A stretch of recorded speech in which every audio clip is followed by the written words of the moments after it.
Yo, I remember a couple years ago watching Endgame for the first time and thinking to myself, like, damn, bro, that was like peak cinema right there. And at that time, I think 2019 was probably like the peak of my superhero journey. I felt at that point in time I felt as though it was the peak of my superhero journey, right? But over time, COVID came around, we had lockdown and all that stuff.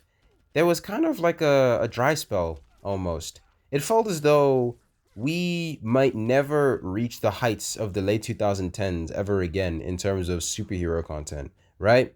And I guess at the time, there weren't that many, there weren't that many good superhero shows because the 2010s was kind of being dominated by the CW, and we all know that the CW has produced a trash pile of shows. All the shows in the CW are pretty much terrible, except for Superman and Lois, of course. But, but, I think we have seen a resurgence over the last 2, 3 years. I would say, maybe more like 4 years. But really, in these last few years, we've seen a resurgence in superhero content. And I think that the whole idea of superhero fatigue is pretty much dead. All right. I don't think that we should be having discussions of superhero fatigue, right? Superhero fatigue is not a thing. I've never believed it to be a thing, right? There was a time where I was hearing people talking about, oh no, like cinema is getting so boring. The superhero movies aren't that interesting anymore. There's no good superhero content. Like there was a whole thing going around during the lockdown era that like people were just having superhero fatigue. And after lockdown, with the disappointment of several MCU releases and the lackluster DCEU releases, people were genuinely getting tired of superhero content, right? But in these last few years, we've kind of made a return, right? We've come back. We've risen again, right? And I did make a video talking about my excitement for different projects in the MCU and the DCEU, but or I guess the DCU, but I don't think that and I don't think many people watched that video, but I don't think we truly like are grasping how good of a year we are about to have. How good of a year we had this year in 2025 with all the different releases that we had, but also next year. Next year is absolutely stacked, people, I tell you. All right?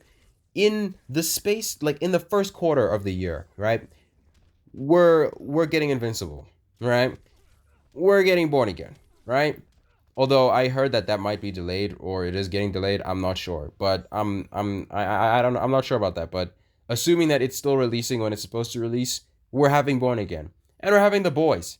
And I thought The Boys was gonna come out much later in the year. Turns out it's coming out on April, and I just saw the teaser trailer the other day, and I'm hyped, man. I'm hooked, and I'm excited. Right, dude. That's just the first quarter, right? Then we move on to the summer. Okay, Spider-Man: Brand New Day, right? Supergirl. Okay. Like we are living in a time where a Supergirl movie and a Spider-Man movie are releasing in the same time period during summer, or I guess where I live it's winter because I'm in the southern hemisphere, right? Like Supergirl and Spider-Man at the same around the same time released both in theaters, right? It's crazy that we even getting a Supergirl movie. The last Supergirl movie was in 1984 or 1987. I can't remember the year. It was 1980 something. And that movie is a buttload of garbage, okay? And I don't know if anyone's ever seen that movie. If you've seen that movie, then you know what I'm talking about. That movie's buns, okay? But I have hope because James Gunn is cooked with Superman, and I know that the director for Supergirl, I forget her name, is going to cook with this movie. And Millie Alcock, like I mentioned in my previous video, talking about my excitement for all these releases, I think she's going to do great. And I saw the trailer as well, which came out the other day, and I'm hyped for that too. So, I mean, there's really nothing like we're gonna eat in the summer, and I'm pretty sure there's gonna be shows and stuff in between, like other content that's gonna be in between that as well. But those two, Spider-Man: Brand New Day and Supergirl, are like the two main releases that we're we're heading we're looking out towards, right? And then later on in the year, They're re-releasing Endgame. And Endgame is one of the biggest superhero movies of all time. It's the second highest grossing movie of all time. And with this re release, it's going to overtake Avatar, like those scumbags did to us when like Avengers Endgame like managed to make number one the first time. James Cameron, or I guess whoever, decided that, you know what, let's re release Avatar because we don't want Avengers Endgame to have more money. And then they overtook us. But now, Avengers Endgame coming back into theaters, we're getting that money back. All right. And we're going to hit first place once again. Because Avengers Endgame, if there's any movie that deserves to be the best, highest grossing movie of all time, it's Avengers Endgame, without question. And I think that Doomsday could rival Endgame. I don't know if it'll make more money, but I definitely think that it could hit the $2 billion mark with how big this movie is and how epic it's going to be. And a December release, like December releases were usually reserved in the 2010s for Star Wars movies. Like that's pretty big, bro. And an MCU release in December is insane. Guys, be hyped. Be prepared for the epicness of 2026.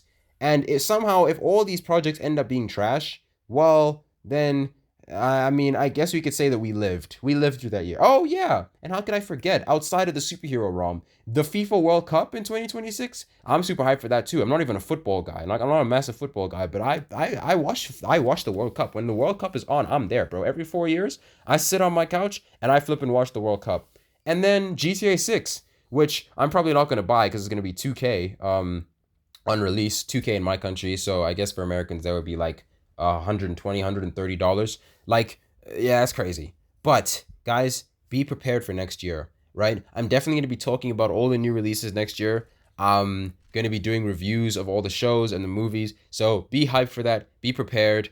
And I just wanted to rant about all the new stuff that's coming out next year. So thank you guys so much for watching this video. And please subscribe if you haven't subscribed already. And I will see you guys in the next video. Peace.